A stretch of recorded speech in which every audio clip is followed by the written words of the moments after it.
eu parece-me que é perigoso dizer, ok, então, portanto, não havia prova de que ele, não se fez prova de se ele consumia ou não, portanto fica automaticamente provado que ele não consumia água e luz e automaticamente fica provado que ele não vivia lá em casa.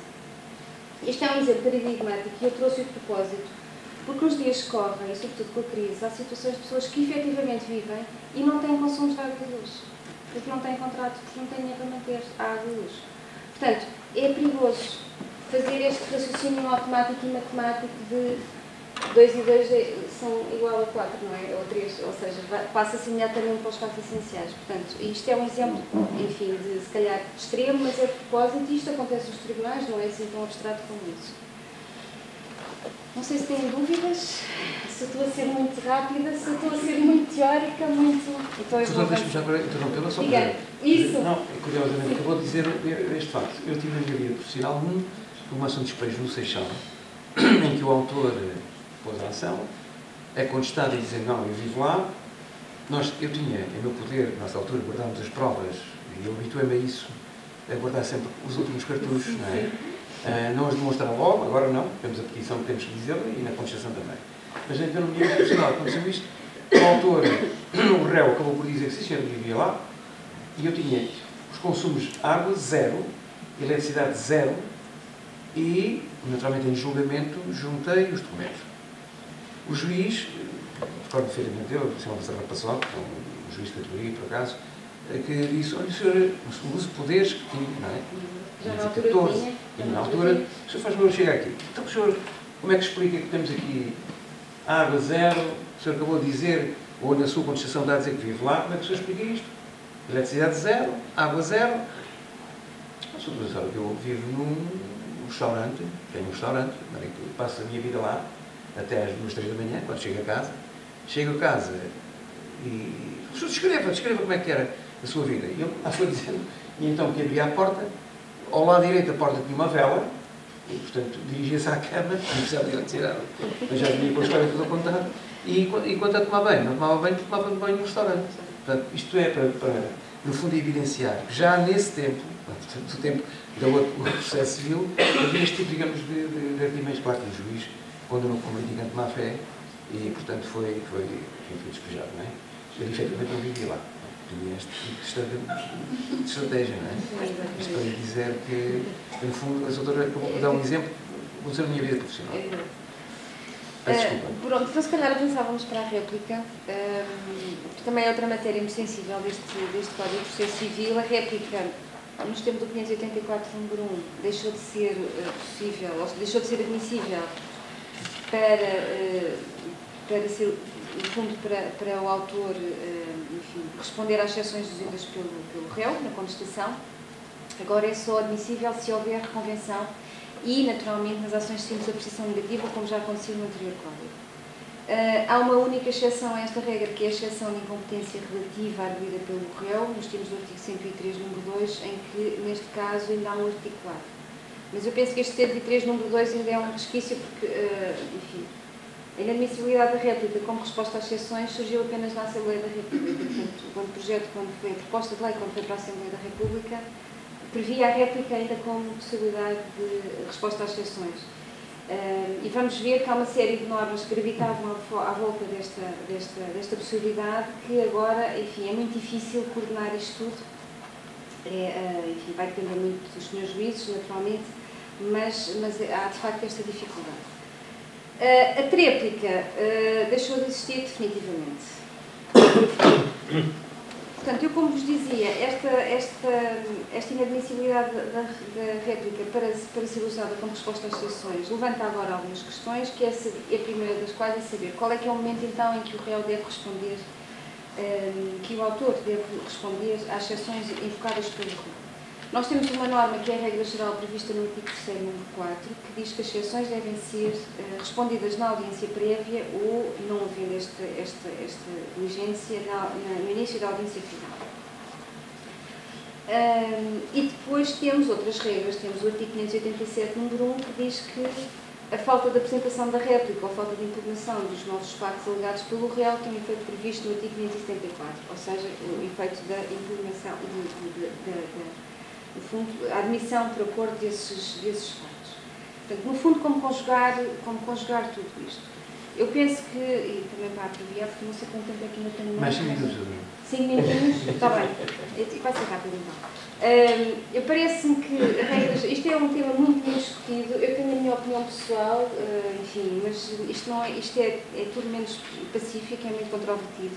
Mas eu penso que a regra geral é que, de facto, já não é possível introduzir um terceiro articulado, enfim, como regra geral não é possível introduzir um terceiro articulado para o autor responder às exceções. Parece-me que essa claramente é a intenção do legislador.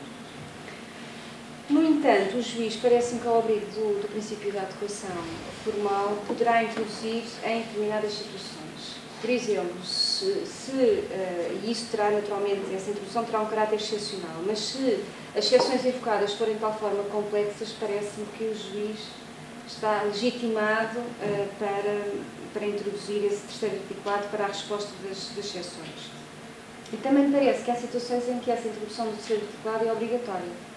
Nos termos do 592, número 1, linha B, se o juiz se prepara para, enfim, findar o processo no despacho servidor pela procedência de uma exceção dilatória, naturalmente que terá de dar a palavra ao réu e o autor se o réu não tiver invocado essa exceção dilatória. Isto aqui é o princípio, enfim, é o princípio do contraditório e a proibição das decisões de surpresa que está em causa.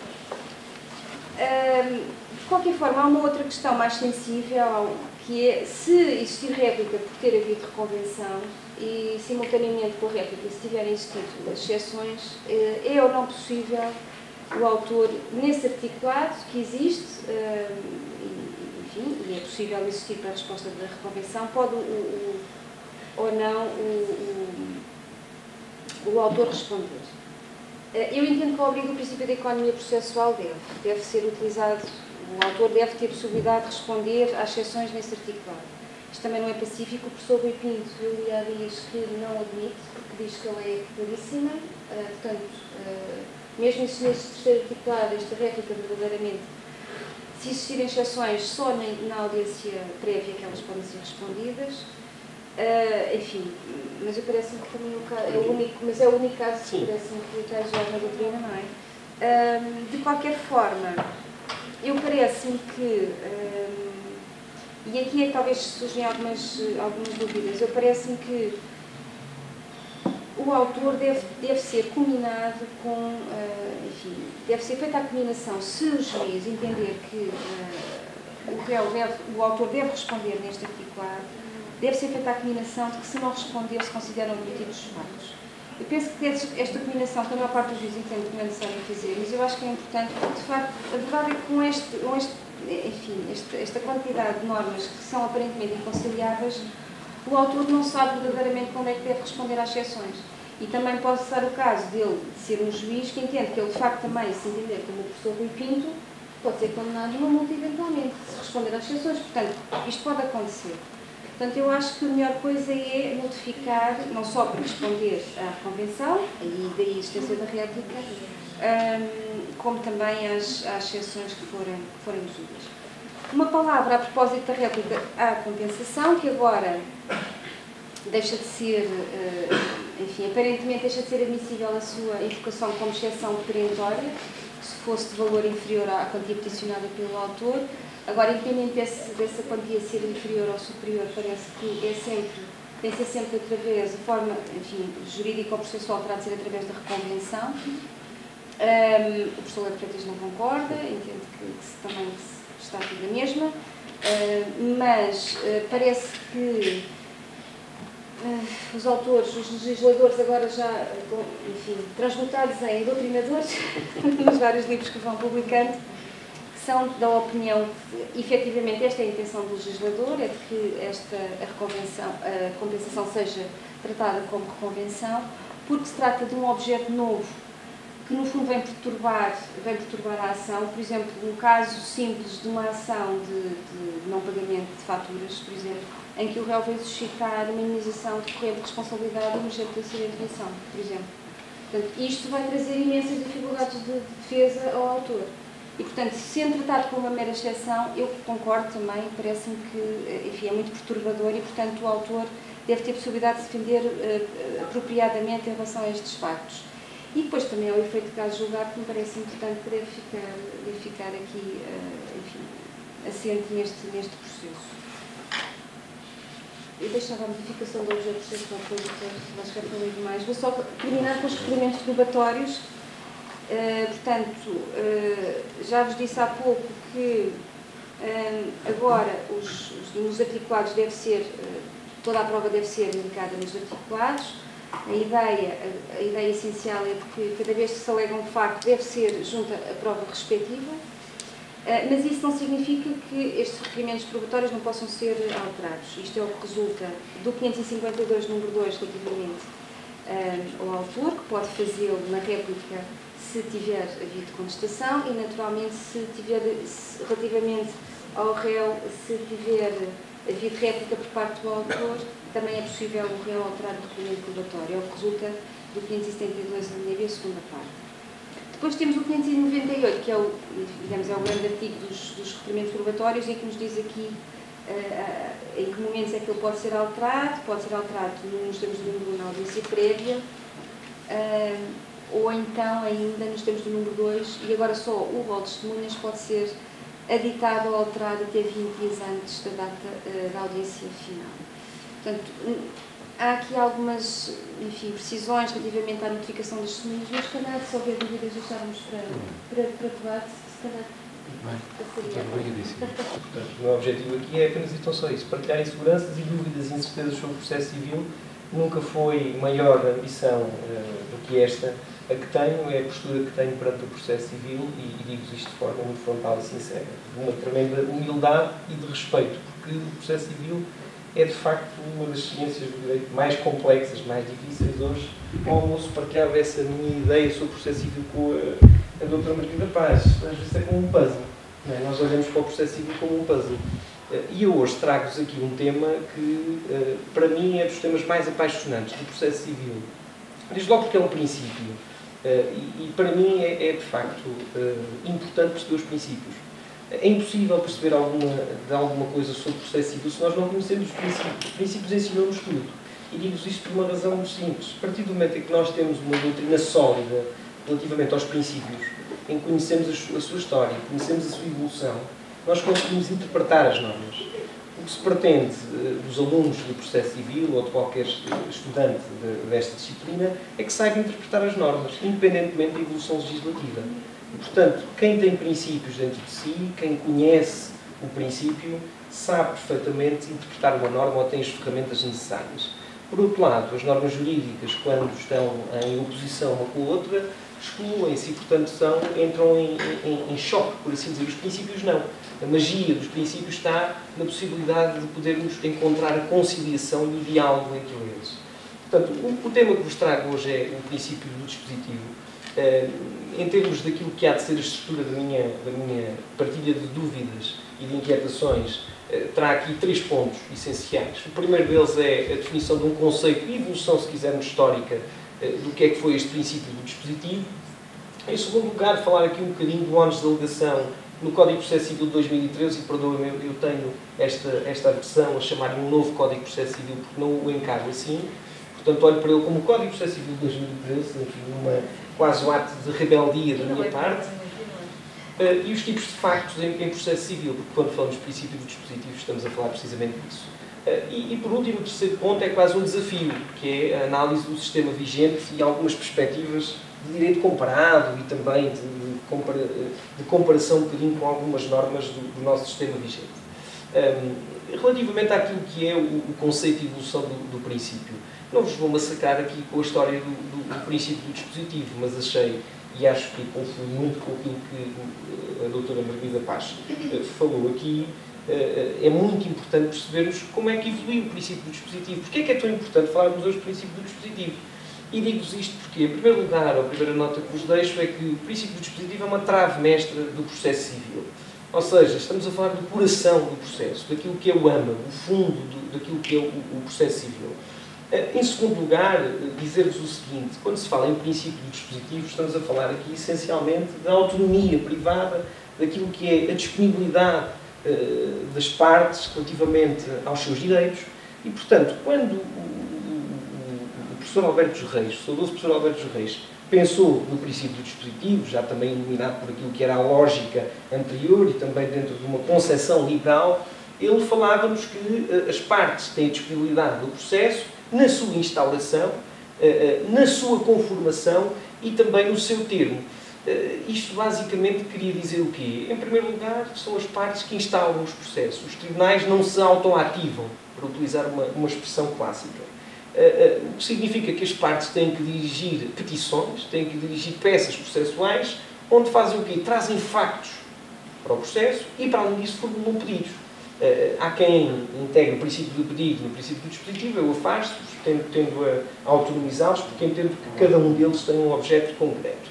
Em segundo lugar, as partes também intervêm na sua conformação. E aqui entra muito aquilo que é, no fundo, o carregar material fáctico. Já falaremos do que é isso, o que são factos, porque falar do princípio do dispositivo é falar de factos, necessariamente. E, por último, o princípio do dispositivo tem também aqui um reflexo quanto ao termo. No fundo, as partes são senhoras do objeto, quando quiserem terminam um processo da mesma forma que o iniciam. Portanto, no fundo, havendo acordo, as partes podem, em princípio, terminar um determinado processo. Classicamente, entendia-se então que este ónus de carregar factos para o processo competia exclusivamente às partes. E reparem, nós hoje olhamos para este chavrão e dizemos compete às partes carregar os factos para o processo. E achamos, bem, isto quer dizer, não traz assim nada de novo, não traz assim nada de perigoso. Mas a verdade é que trouxe muitos problemas. Nós já vamos analisar aqui um caso onde se pode ver os riscos do princípio do dispositivo. Então, aquilo que nós tínhamos na concepção pura e dura do princípio do dispositivo, inspirada pelo movimento do professor Alberto Reis, era basicamente a seguinte concepção: o que não está nos autos não está no mundo. E, portanto, factos para existirem nos autos, as partes têm que os trazer. O que significa que a realidade processual era toda ela feita com base no quê? No impulso das partes. Claro está que este processo exclusivamente conformado pelas partes partia de uma concepção duelística, ou se quisermos até de ver um processo como uma autêntica guerra. E o juiz tinha, isto era mesmo assim, o juiz tinha uma posição neutral. Ou seja, o juiz entendia-se como aquele árbitro que estava completamente distanciado do processo, analisava os factos de acordo com aquilo que era a transmissão que as partes lhe faziam e depois limitava-se a aplicar o direito. O problema maior que se colocava era que muitas vezes surgiam determinado tipo de factos num processo e o juiz dizia assim: eu não posso conhecê-los porque não foram as partes que nos trouxeram. Esta questão é uma questão, meus senhores, da maior importância. Imaginem o que é uma determinada ação em que se está a discutir se existe ou não uma determinada relação jurídica e surge um elemento prejudicial a essa relação jurídica que surge no decurso da instrução. Mas, senhores, à luz do Código de 1939, o juiz olhava para aquilo e dizia: temos pena, de facto, o melhor direito seria o direito do réu, mas como o réu não alegou isto, eu vou ter que me limitar apenas e tão só a proferir uma sentença que dá direito ao autor. E depois aquilo que nós tínhamos eram sentenças como verdades processuais formalistas, inexplicáveis ao seu destinatário. Ou seja, as pessoas, depois, que são os verdadeiros destinatários das sentenças, isto é da maior importância nós percebermos, os seus juízes têm que perceber isto, tal como os seus advogados têm que perceber, os seus solicitadores, todos aqueles que cooperam com a justiça, têm que perceber que os grandes destinatários das sentenças são as pessoas, o direito vive para isso. As pessoas não entendiam, mas afinal de contas, eu tenho um determinado direito, mas o Tribunal não me reconhece. Chamava-se à coação a autorresponsabilidade das partes. Dizia-se: bem, a parte não alegou, tivesse arranjado um advogado melhor. A parte não alegou, a parte não trouxe esse facto, o juiz não pode conhecê-lo. É óbvio que estas realidades artificiais que se criaram aqui tinham uma lógica, não é? Nós não estamos, eu não gosto de olhar para a história e de desfazer tudo aquilo que foi o labor de grandes doutrinadores e de grande jurisprudência e olhá-los como menos-valia. Eu simplesmente acho é que nos compete a nós olhar com uma perspectiva crítica.